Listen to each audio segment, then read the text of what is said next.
Assalamualaikum warahmatullahi wabarakatuh. Alhamdulillahirrabbilalamin. Allahumma sholli ala sayyidina Muhammadin wa ala alihi wa sahbihi ajma'in. Rabbi shrah li sadri wa yassir li amri wa hlul 'uqdatam min lisani yafqahu qawli. Amma ba'd. Hadirin jamaah Masjid Al-Kautsar rahimakumullah.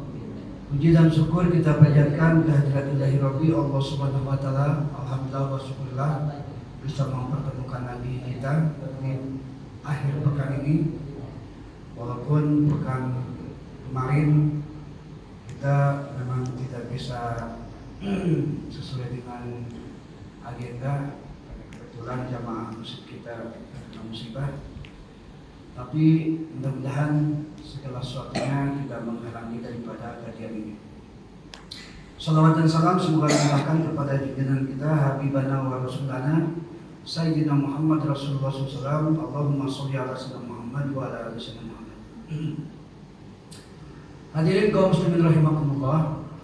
Terakhir ketika kita kajian fikih, kita telah membahas secara menyeluruh tentang media untuk mensucikan daripada wudu, mandi junub atau hadas besar dan najis.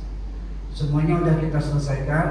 Nah, sekarang medianya sudah selesai, kita bahas salah satu daripada fungsi air di antaranya adalah menghilangkan segala bentuk najis atau segala macam najis. Kenapa kita harus najis dulu?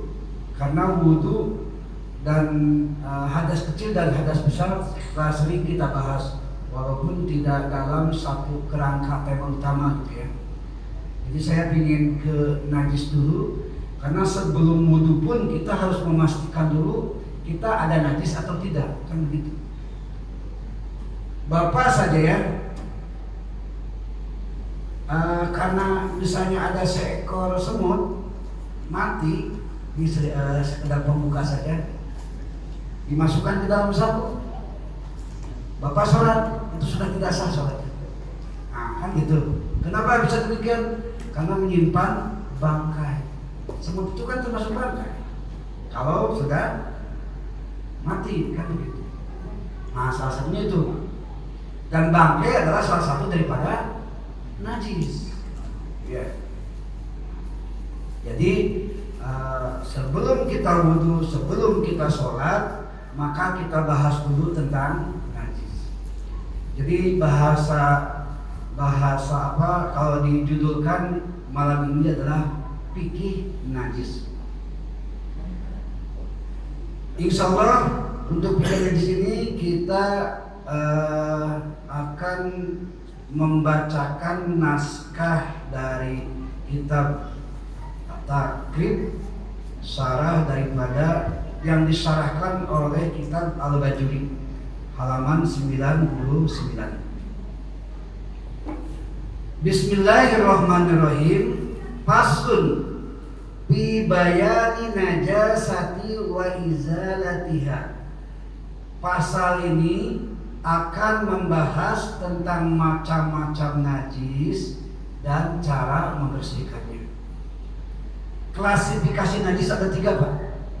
Yang pertama, najis dilihat dari cara mensucikannya. Itu ada 3. Najis mughalladah, najis mutawassithah, dan najis mukhaffafah. Najis kalau dilihat dari cara mensucikannya, bukan membersihkan, mensucikan. Yang kedua, najis dari segi keberadaannya atau eksistensinya. Ada najis ainiyah, ada najis hukmiyah. Najis ainiyah itu najis yang kelihatan bentuknya, kelihatan warnanya, rasanya gitu ya. Pokoknya baunya juga kecium, itulah najis ainiyah, zahir, kelihatan. Ada yang disebut najis hukmiyah, najis yang tidak kelihatan tapi tetap dihukumi najis. Seperti contoh najisnya, misalnya ketika kita dari rumah ke masjid banjir, kita kan nggak tahu kan bahwa ketika banjir itu apakah ada benda-benda najis atau bagaimana. Nah itu namanya najis hukmiyah. Nah, gitu. Najis hukmiyah itu najis yang memang tidak kelihatan dan cara mensucikannya pun berbeda. Nah, gitu. Baik, kita bacakan dulu pasalnya. Bismillahirrahmanirrahim. Najis wan najasatu lughatun asyai'u al-mustaqdir. Secara lugawi najis itu artinya menjijikan. Makanya tiap-tiap najis pasti haram. Tapi tak mungkin tiap-tiap haram najis. Najis misalnya najis mukhaffafah, kencing bayi yang belum 2 tahun, belum makan minum. Kita minum, haram tuh. Karena tiap-tiap najis haram. Najis mughaladhah, najis anjing atau babi. Kita makan, haram tuh. Udah najis, haram lagi. Makanya tiap-tiap najis itu haram. Tapi belum tentu tiap-tiap yang haram itu najis. Contoh, racun tikus. Racun tikus kita sakuin, dimasukkan ke kantong, dibawa sholat itu tak masalah, tak najis. Tapi kalau dimakan itu haram karena racun. Ini bisa membedakan ya Pak ya. Tiap-tiap najis itu pasti haram, tiap-tiap yang haram belum tentu najis. Najis secara lugawi adalah asyai'u al-mustaqdir. Segala sesuatu yang menjijikan, jijik lah. Makanya kalau kita kurang senang-senang, najis lah, gitu ya, jijik gitu, kan gitu. Itu bahasa kasarnya seperti itulah. Itu lugawinya secara bahasanya. Selanjutnya wasyar'an, dan secara syar'i, secara syariat, kullu ainin haramun tanawaluha alal itlaq. Tiap-tiap zat ya, tiap-tiap sesuatu yang apabila digunakan itu haram mutlak. Misalnya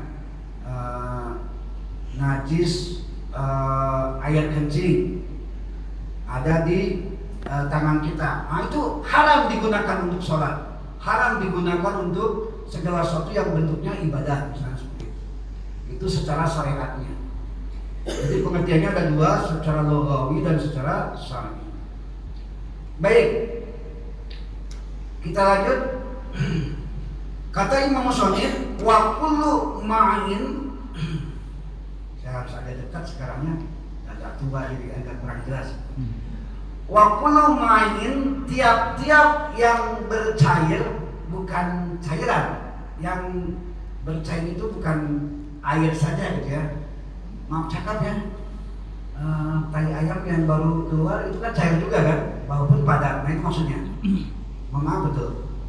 Tiap-tiap yang sebangsa cair, nah itulah bahasanya. Kharaja min sabilaini najisun. Tiap-tiap yang keluar dari dua lubang, depan dan belakang, gitu ya. Sebetulnya lubang depan belakang itu isyarah Bapak Ibu, mau usah dijelaskan lagi lah. Tiap-tiap yang keluar dari dua lubang itu najisun, najis. Nah gitu ya. Yang selanjutnya ilal mani, kecuali air mani. Yang keluar dari depan dan belakang itu bukan sebangsa Adam saja, tapi sebangsa hewan pun najis. Kambing, ayam, sapi, keluar pipis, keluar beol, tetap najis hukumnya. Nah gitu ya. Jadi bahasanya pakai kullu wa kullu ma'in, tiap-tiap yang sebangsa cairan, karena tiap keluar itu tak pernah nggak mungkin kering gitu loh. Pasti ada mengandung unsur cair gitu ya. Nah, semuanya itu najis ilal mani, kecuali air mani. Apa sebabnya mani tidak najis? Karena min adamin, karena manusia atau sebangsa Adam itu makhluk yang dimuliakan. Karena Bani Adam, sesungguhnya kami telah memuliakan anak Adam. Kalau seandainya air mani najis, kan keluarnya dari lubang depan tuh. Ini saya dan makhluk depan saya mungkin najis semua karena kan mani najis, tapi ternyata mani itu tidak najis. Jadi kalau Bapak Ibu pernah suatu saat mohon maaf, misalnya bermimpi keluar air mani pakai sarung, terus sarungnya dipakai sholat sah, karena mani tidak najis. Ya, khusus mani ya. Yang selanjutnya wa ghuslu jami'il abwali wal arwasi, dan membasuh semua hal yang keluar dari kubul dan dubur. Wajibun itu wajib. Jadi Bapak Ibu, siapapun, laki-laki, perempuan, anak kecil, bahkan bayi sekalipun, kalau bisa itu ketika keluar dari dua lubang itu, di sini kalimatnya wajibun, wajib membasuh, wajib mensucikannya. Ya jelas dengan air. Dengan air apa? Dengan air mutlak. Jangan dengan air mutaghayyir, jangan dengan air air najis atau air yang lain. Karena banyak sekali ibu-ibu ketika anak bayinya ngompol di lantai itu dipelnya pakai apa sekarang namanya? Bukan tisu yang cairan tuh. Wangi. Super pel pewangi. Itu nggak bisa. Itu bukan air itu namanya. Udah kasar tuh. Kemudian silakan cek, banyak kan ya. Ketika main semprot aja ya. Begitu dipel. Pakai apa tuh? Emang itu sejenis air? Kalau itu air mutaghayyir, karena bukan air murni. Karena kalau najis itu wajib dengan air murni. Makanya kita sebelumnya menjelaskan dulu tentang macam-macam air. Nah, dia. Kalau misalnya ibu si adik bayi atau anaknya pipis pakai super pel atau pakai yang cairan hijau tuh dipel itu kan, itu makin menyebar tuh najis, terus menyebar terus, makin jauh makin nyebar. Bapaknya udah wudu mau sholat ke masjid, kaki masih basah, nginjak lantai, najis tuh kakinya, dasar sholatnya. Nah, itu kenapa? Gara-garanya dicuci dengan selain air, padahal kan ketentuannya harus dengan air. Ya. Ini secara umum dulu ya, secara umum dulu. Baik. Selanjutnya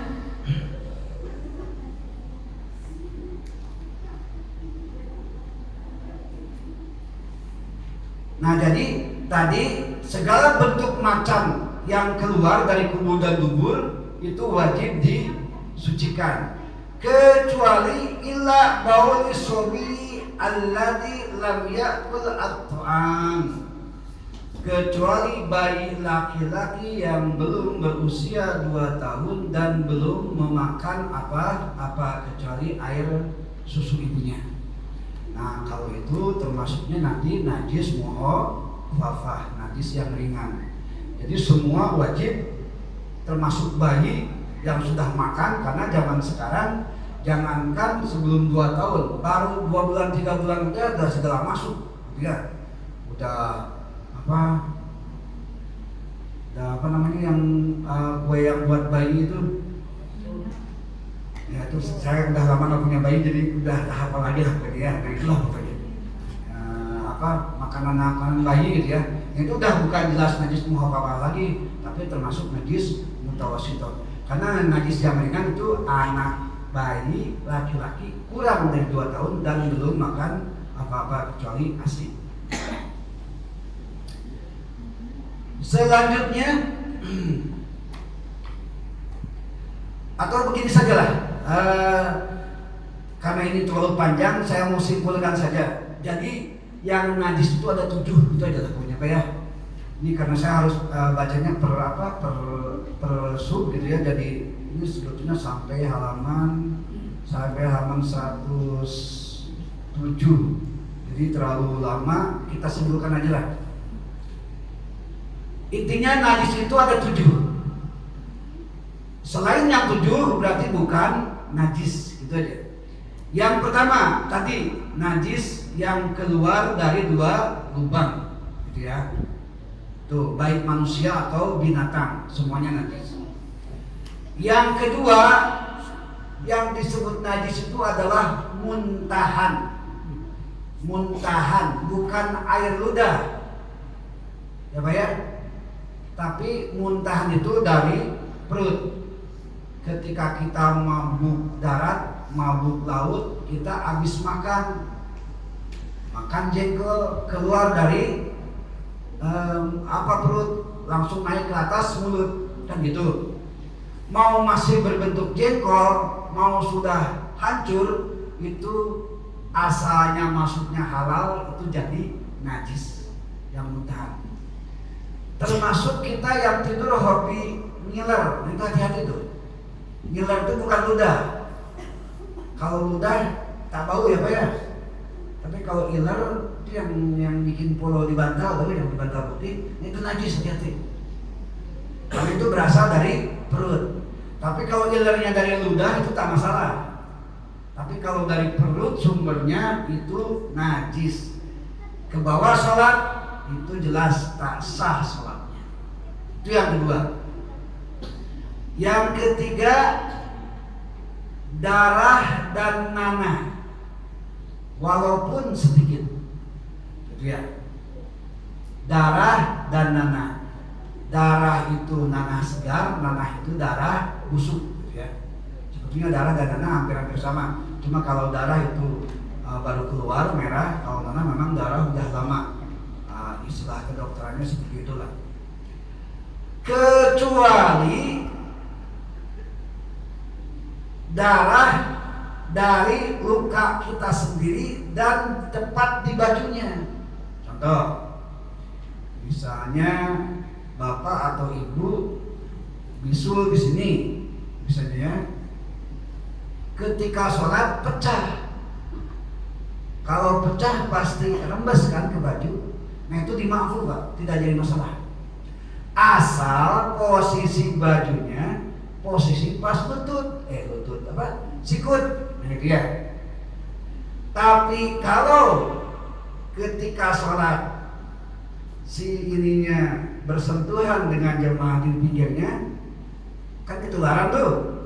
Atau misalnya pakai tangan pendek lah ya, cap misalnya, bersentuhan sama jemaah yang di samping, kena, nah itu jadi najis tuh yang jemaah yang di samping kita itu.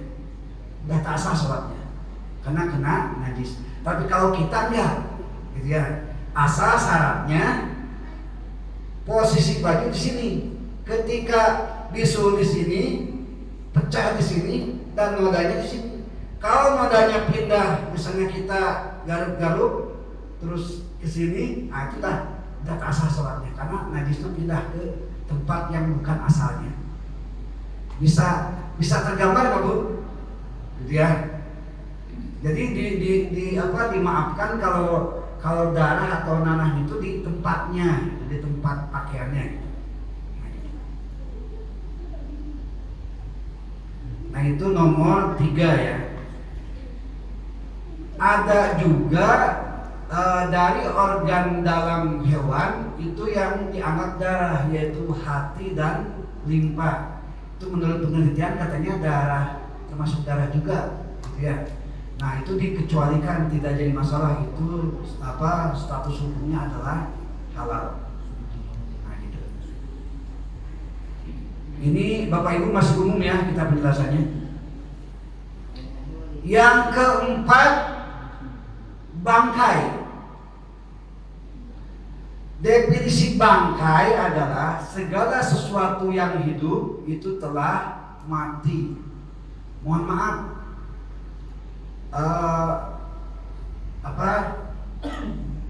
ada seekor ayam gitu ya, dia ketabrak gitu ya, melepaskan nyawa. Ketika melepaskan nyawa, mati. Nah itu statusnya bangkai Pak, walaupun masih segar. Hati-hati tuh, bisa kena najis, karena bangkai itu najis. Makanya kalau ayam itu disembelih itu tidak najis. Tapi kalau tanpa disembelih, ketabrak atau kecelakaan atau gimana, itu matinya termasuk bangkai. Makanya haram kita konsumsi. Jadi yang suka ngurus ayam tuh hati-hati. Pegang bangkai, misalnya mau ke masjid, waduh ini ayam saya mati nih. Nah, kan ayamnya udah jadi bangkai tuh, kena nih. Hati-hati, langsung sholat asar, karena bersentuhan dengan bangkai. Kecuali ya cuci tangan dulu dengan air, bukan dengan tisu, bukan dengan hands, yang suka COVID itu tak bisa, harus dengan air. Nah gitu ya. Baik, ada 3 jenis bangkai yang tidak termasuk haram gitu ya, dan tidak termasuk najis. Yang pertama adalah belalang, yang kedua ikan, yang ketiga manusia. Pertama belalang. Kalau belalang kita tidak umum ya, tapi kalau di negara yang lain itu kadang-kadang bisa dijadikan makanan. Silahkan. Itu mati ngedadak itu bukan bangkai, silahkan makan, nggak ada masalah. Atau misalnya ikan. Nah kebayang ikan kalau harus disembelih kan, apalagi yang penggemar ikan teri ya, ribet tuh masalahnya urusannya. Nah gitu. Untung itu dihalalkan walaupun mati dalam keadaan ya kecelakaan dan segala macamnya, dan disentuhnya tidak najis. Yang ketiga adalah manusia. Manusia setelah meninggal itu bangkai, tapi ketika kita bersentuhan tidak najis. Cuma bagi mereka yang memandikan memang disunahkan mandi junub. Mandi junub sunnah ya, bukan mandi junub wajib. Nah, gitu. Itu nomor 4 ya. Nomor 5, yang jenis najis itu adalah cairan yang memabukkan. Cairan yang memabukkan, bahasa agamanya adalah khamar. Ingat cairan, berarti yang memabukkan yang bukan bentuk cair itu tidak najis.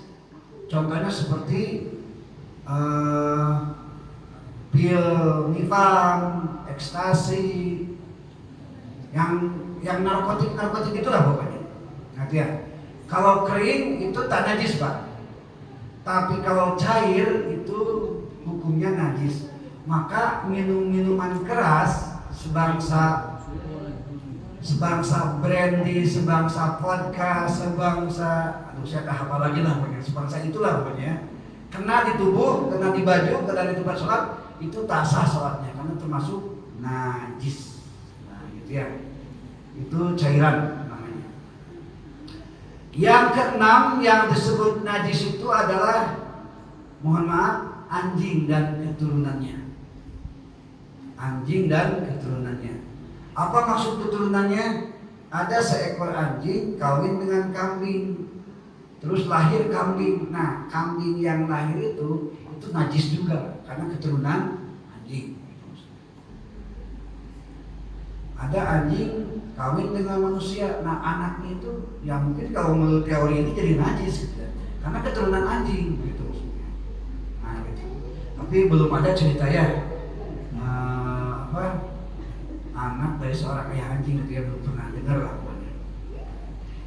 Ini rumusnya seperti itulah. Pokoknya anjing dan keturunannya itu termasuk najis. Yang terakhir yang ketujuh yang disebut najis itu adalah BABI, babi dan keturunannya. Sama juga babi ketika kawin dengan makhluk suci yang lain seperti kambing, sapi dan sebagainya, maka ketika dilahirkan yang dilahirkannya juga itu termasuk najis. Itulah jenis najis yang 7. Selain yang 7 itu tidak ada lagi. Ya. Selain kalau babi ngepet itu ke metafisik gitu ya, bukan fisik lagi karena itu hal-hal yang gaib, wallahu alam. Kebetulan saya kurang tahu tentang pengepetan, jadi nggak bisa dijelaskan. Yang jelas itu babi atau bukan, itu aja pokoknya. Nah, gitu ya. Baik, hadirin kaum muslimin rahimakumullah. Jadi kesimpulannya, najis yang 7 itu karena mutlak tidak boleh terbawa, tidak boleh digunakan dalam ibadah, maka wajib disucikan. Nah, sekarang cara mensucikannya gimana? Pertama, najis itu dari segi mensucikannya kadang-kadang terbagi 2 gitu ya. Ada hukmiyah, ada ainiyah yang tadi saya sampaikan. Kalau hukmiyah, mohon maaf, hukmiyah itu najis yang tanpa warna, tanpa rasa, tanpa bentuk. Itu najis hukmiyah. Jadi najisnya itu nggak kelihatan. Contoh, anak ibu pipis 1 tetes di teras atau di keramik rumah. Ibu udah tahu, oh ini najis ini anak di keramik nomor 3 nih, 3 dekat ruang tamu. Karena ibu sibuk, ibu pergi dulu. Pas dilihat, pas balik ternyata bentuknya udah tak ada. Dilihat sudah tak ada bentuk, dicium sudah tak ada bau, dirasa udah tak terasa. Nah, itu namanya najis hukmiyah. Bagaimana statusnya? Tetap najis. Nah gitu. Bagaimana cara mensucinya? Cukup cara mensucinya. Misalnya segini nih, 1 kotak ini ya najis semua. Nah, ibu siramkan air secukupnya aja, mau sampai banyak secukupnya, asal merata 1 keramik segini, merata semua. Itu dah suci. Itu hukmiyah ya, yang tidak ada rasa, tidak ada bau, tidak ada bentuk. Ini air suci disiramkan secukupnya, jangan 1 ember, jangan 1 galon, jangan 1 drum, secukupnya aja. Asal merata semua, dah selesai. Silakan pel, dah beres. Itu hukmiyah namanya. Tapi kalau najis ainiyah itu lain. Misalnya ayam buang air besar, 1 seukuran inilah, tutup spidol semetek gitu. Kalau keluar pertama kan, mohon maaf, agak cair kan, nggak langsung padat mengeras. Walaupun padat mengeras tetap najis nih keramik lantai. Nah, ini beda lagi, ada 2 tahap. Yang pertama, bersihkan dulu warnanya, rasanya dan bentuknya. Nah gitu. Jadi bersihkan dulu. Misalnya pakai lap lah ya.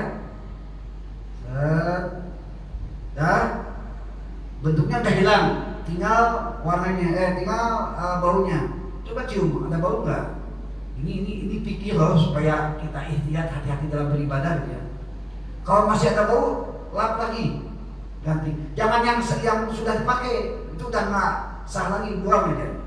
Ambil lagi, bersihkan lagi. Setelah itu, ketika dicium tak ada bau, ketika dirasa tak ada rasa, ketika dilihat warnanya tak ada warna, tak ada bentuk, udah beres. Nah itu jadi asalnya ainiyah jadi hukmiyah. Bagaimana cara membersihkannya? Ya tadi pakai disiram lagi.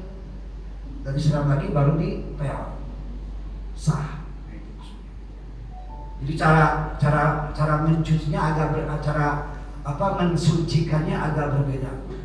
Yang banyak yang salah, mohon maaf, ini tai ayam di lantai, ibu main hantam saja, ambil kain pel, langsung main gini aja, pakai air kan.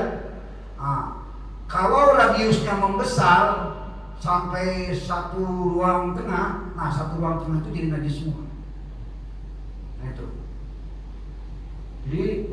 Jadi hati-hatinya seperti itulah. Kira-kira sudah kegambar ya Bu ya.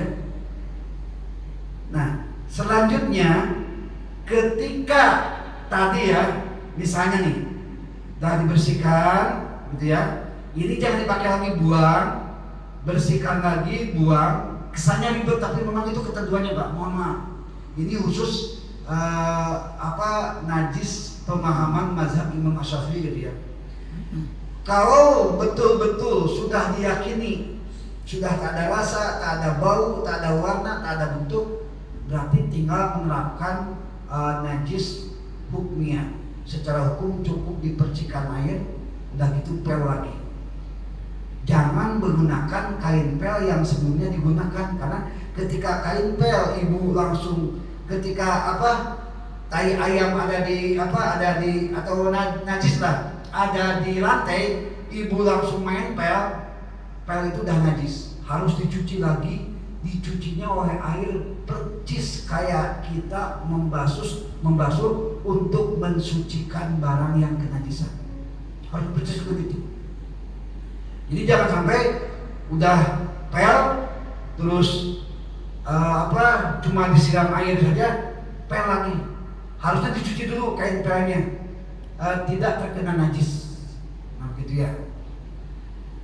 Mohon maaf saya tidak bisa memberikan gambaran secara detail. Yang jelas perlakuan cara mensucikan najis hukmiyah itu berbeda dengan ainiyah.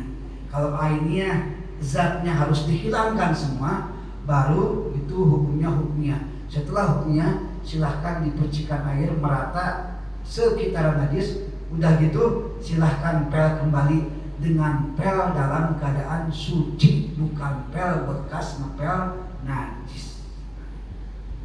Itu gambarannya. Hadirin kaum muslimin rahimakumullah, itu gambaran tentang najis gitu ya. Ada beberapa najis yang dimaafkan di kalangan mazhab Imam Asy-Syafi'i. Najis yang dimaafkan dalam pengertian ya, seperti halnya ada cicak, terus kadang-kadang dia terus jatuh ke songkok kita, ke kopiah kita, itu ma'fu namanya, najis yang dimaafkan. Tapi sebelum saya menjelaskan najis yang dimaafkan, barangkali Bapak Ibu ada yang disampaikan, ada yang ditambahkan, ada yang ditanyakan, silakan. Sebelum kita ke najis ma'fu. Nanti sampai ke ya masalah mensucikan najis tentang anjing. Apa ini? Belum sama. Yang anjing itu ya belum ya. Yang jelas najis dalam konteks cara mensucikannya itu ada 3. Pertama najis mughalladhah. Di sini makanya tadi saya sebetulnya nggak baca karena terlalu panjang gitu ya. Mohon maaf, kita coba cek aja lah. Najis mughalladhah itu najis yang disucikannya 7 kali. Di antara 7 kali itu diselingi dengan tanah. Gitu ya. Itu untuk najis mughaladhah. Yang kedua, najis mutawasithah, najis pertengahan. Itu dihukumi dengan najis ainiyah, cara mensucikannya. Hilang bentuknya, hilang rasanya, hilang warnanya. Itu cara membersihkannya. Ini terlepas daripada kalau tadi kita mencontohkannya lantai. Kalau mencontohkannya misalnya baju atau alat sholat, itu berbeda Pak. Kemarin kita sudah pernah membahas. Jadi rumus ketika mensucikan najis Bu, karena kita trennya dengan mesin cuci, maka jangan air dulu, tapi cucian dulu. Cucian masukkan, gitu ya biar. Nah gitu, baru datangkan air. Caranya gitu. Setelah didatangkan air, putarlah sebentar, sekitar 1 menit lah. Sudah gitu buang. Nah itu udah suci tuh. Masalah kotor atau tidak ya udah silakan. Yang keduanya dengan sabun, dengan rinso, dengan apa. Tapi kalau sebaliknya, ibu datangkan air, nampung air di sini, di antara cucian kita kan dikhawatirkan ada najis kan, salah satunya masuk, misalnya mukena 1, masuk sarung 2, masuk celana dalam, dan itu diyakini najis 3. Karena air tadi duluan, maka semua sarung, semua pakaian jadi najis gara-gara najis dari celana dalam. Nanti ya. Nah, jadi kalau najis mutawasithah seperti itu gambarannya. Kalau najis mughaladhah itu 7 kali diselingi salah satunya dengan tanah. Tapi kalau najis mutawasithah itu perlakuannya sama dengan najis ainiyah. Hilangkan bentuknya, hilangkan baunya, hilangkan rasanya, hilangkan warnanya. Selesai. Kalau najis muhafafah, sebetulnya tadi udah itu Pak Imam udah secara tidak sengaja terbentuk gitu ya. Pas kita jelaskan, kalau najis muhafafah itu sangat gampang sekali. Perlakuannya kayak najis hukumnya, gitu kan aja kita. Atau di bahasa dipercikkan, dipercikkan aja. Gitu ya. Dipercikkan dah selesai. Itu najis muhafafah. Ada lagi Bapak Ibu saudara? Nyamuk itu diplokin mati ada darah. Ya. Jadi nanti ada najis yang makfu itu semuanya 51. Kita coba cek berapa yang kita bahas, cukup kali 51 untuk malam ini gitu ya. Untuk nyamuk seukuran darah gitu ya. Kalau nyamuknya tidak najis, gitu ya. Karena nyamuk tidak termasuk punya peredaran darah. Cek nyamuk ada darahnya nggak Pak? Nggak ada. Tuh keluar darah, itu darah kita yang disedot kan gitu. Nah, jadi yang najisnya itu bukan nyamuknya tapi darah kita. Ketika kita pak gitu ya, sebaiknya ya, yang paling utama dihindarkan saja, karena kalau tepukan yang agak keras itu bisa membatalkan sholat, itu aja masalahnya ya. Pukulan keras, tapi keras atau tidak itu diukur dengan adat, kebiasaan, keyakinan kita itu kalau memukul nyamuk itu termasuk keras atau tidak. Kalau termasuk keras itu batal sholatnya, tapi kalau tidak keras itu tidak batal, tak jadi masalah. Paling parah itu makruh ditanjik. Nah, ketika nyamuk ditepuk, kan darah ada di sini ya, di kulit. Kalau darahnya seukuran adat kecil itu gini maksudnya. Darah nyamuk kira-kira kalau nempel di kulit itu menurut ukuran kita sedikit atau banyak, kecil atau besar? Kecil kan, itu dimaafkan Pak. Kecuali kalau nyamuknya sebesar jempol.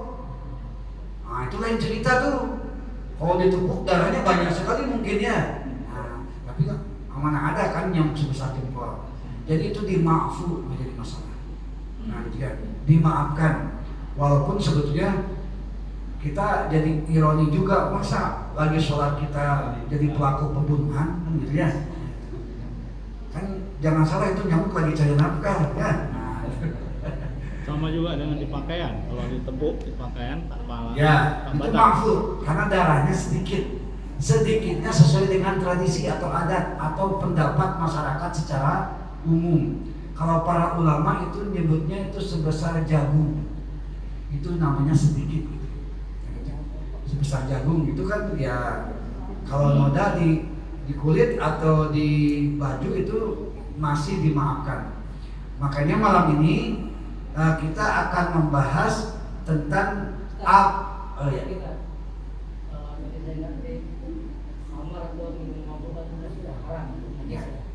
itu kan bisa kita sebut itu alkohol, masuk alkohol kandungannya.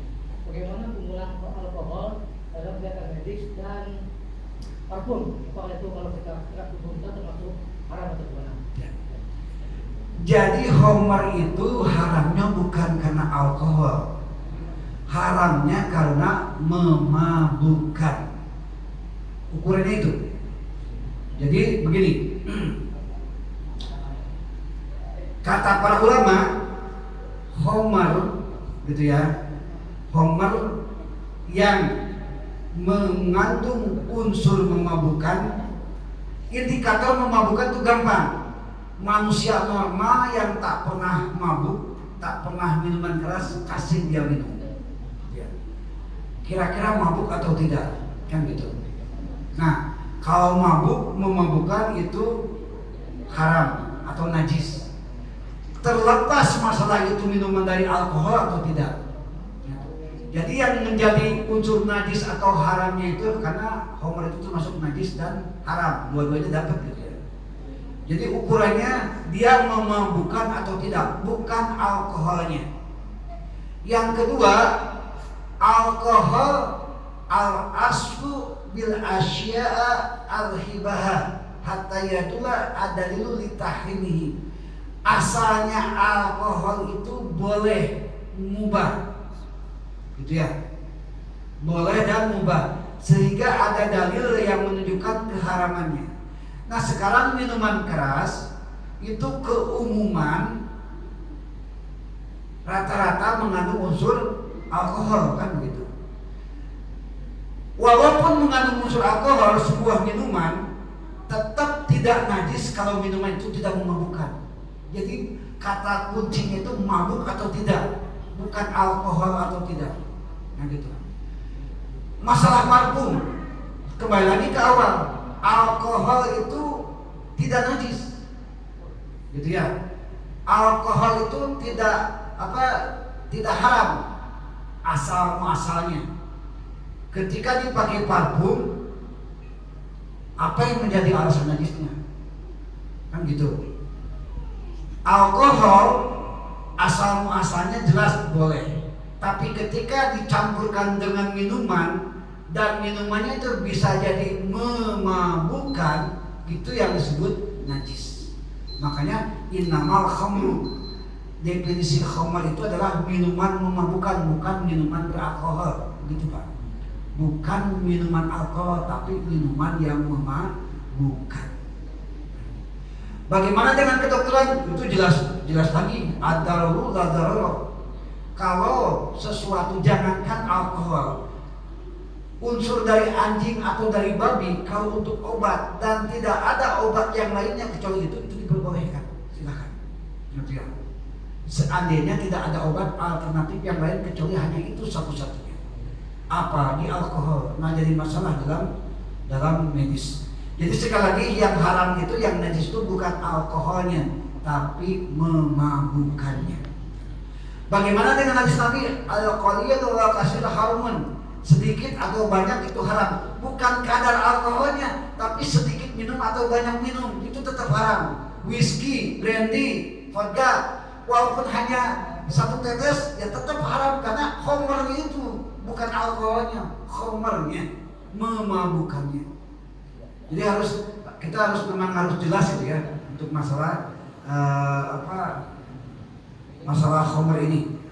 Karena tidak semua atau semua minuman keras mengandung alkohol, Pak. Saya kurang tahu masalahnya. Yang jelas tape saja, tape yang yang fermentasi itu yang dari ketan, dari singkong gitu ya. Itu ada alkoholnya, Pak. Tapi ketika kita makan nggak memabukkan, kan? Berarti halal. Ya, jadi ya ilat itu yang mengharamkan atau yang menjadi najis itu adalah sekali lagi memabukkan.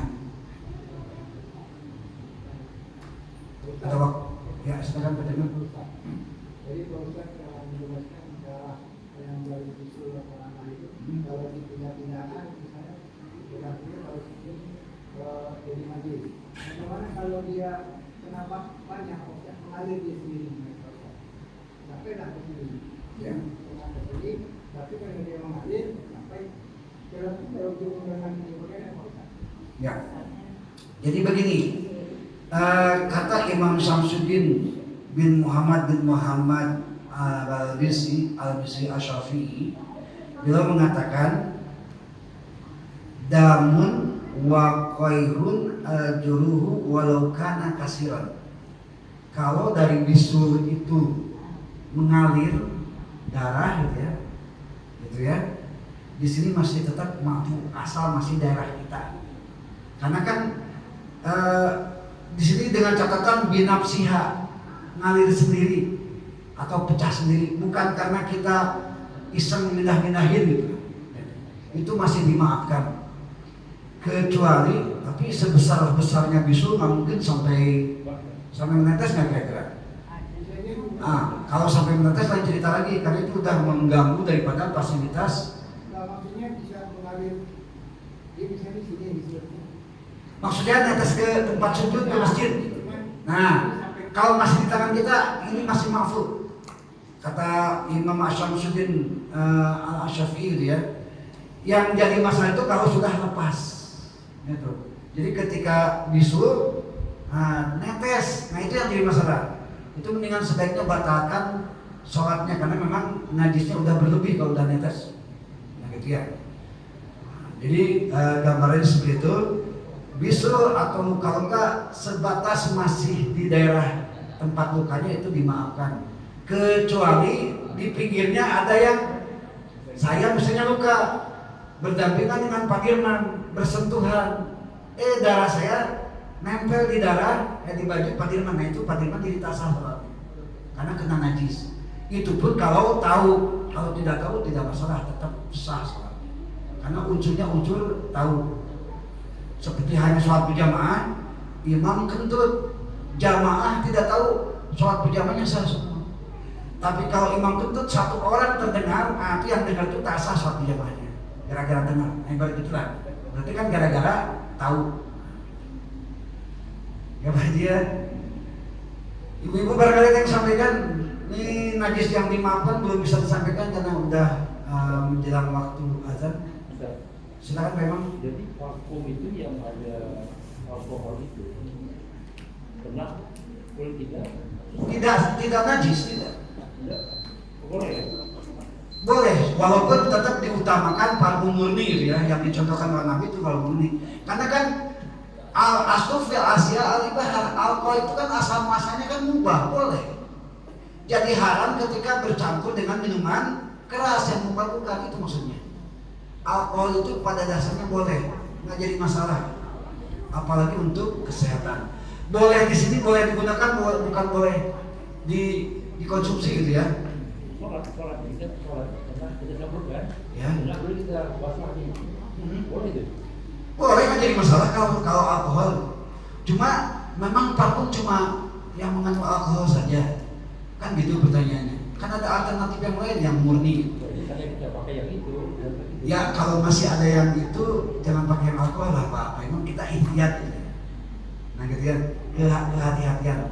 Jadi pada dasarnya, pada standarisasinya alkohol itu tidak jadi masalah. Ibarat dulu kita tabung di bank apa saja boleh silakan. Tapi setelah ada bank syariah ya mau tidak mau yang pindah, itu maksudnya. Parfum misalnya alkohol semua ya udah pakai yang alkohol saja, karena asal muasalnya boleh. Tapi kalau ada yang murni, ya udah tinggalkan yang alkohol murni, yang pakai yang murni. Itu logika, bukan logika ya, namanya itu kiasnya itu seperti itu, analoginya seperti itu.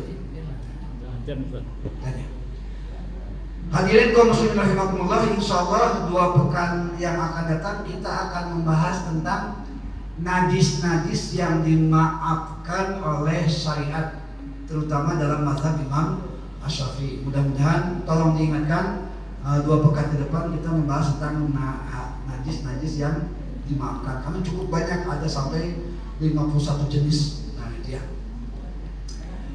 Itu saja mungkin yang bisa saya sampaikan. Saya mohon maaf atas segala kekurangan karena memang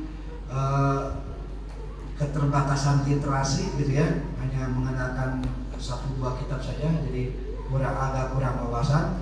Tapi mudah-mudahan walaupun demikian bisa menambah hasanah pengetahuan fikih ibadah kita. Mudah-mudahan amin ya Allah ya rabbal alamin. Sekian dan demikian, wallahu muwaffiq ila aqwamit thariq. Wassalamualaikum warahmatullahi wabarakatuh. Waalaikumsalam warahmatullahi wabarakatuh.